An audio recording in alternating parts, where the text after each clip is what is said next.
मरने से पहले एक व्यक्ति ने अपने बेटे को चांदी के सिक्कों से भरा एक थैला दिया और बोला, बेटा जब भी ये सिक्के खत्म होने लगे बस ये 4 शब्दों की विशेष प्रार्थना दोहरा देना, थैला फिर से भर जाएगा। पिता ने बेटे के कान में वो 4 शब्द कहे और सदा के लिए आंखें मूंद ली। वो वर्षों तक उन सिक्कों को खर्च करता रहा।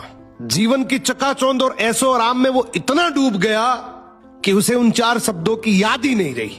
उसे लगा कि ये खजाना कभी खत्म नहीं होगा, परंतु धीरे धीरे थैला खाली होने लगा। अब बेटे को घबराहट हुई। उसने याद करने की बहुत कोशिश की, पर वो शब्द उसके दिमाग से फिसल चुके थे। वो पागलों की तरह लोगों से पूछने लगा। पहले पड़ोसी से पूछता है कि ऐसी कोई प्रार्थना तुम जानते हो क्या जिसमें 4 शब्द हो?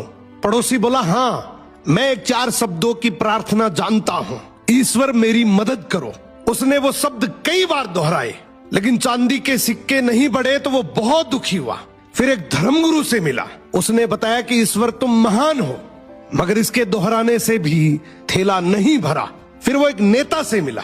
उसने मजाक में कहा, जरूर ये होगा, ईश्वर को वोट दो, परंतु कुछ नहीं बदला। वो निराश होकर अपने घर की दहलीज पर बैठ गया। तभी एक भूखा भिखारी उसके द्वार पर आया। लड़के के पास खुद के लिए भी बहुत कम बचा था, फिर भी उसने अपना बचा हुआ भोजन उस भिखारी को दे दिया। भोजन करने के बाद भिखारी की आंखों में चमक आई। उसने तृप्त होकर बर्तन लौटाया और हाथ जोड़कर कहा, हे ईश्वर तुम्हारा धन्यवाद। लड़का चौंक उठा।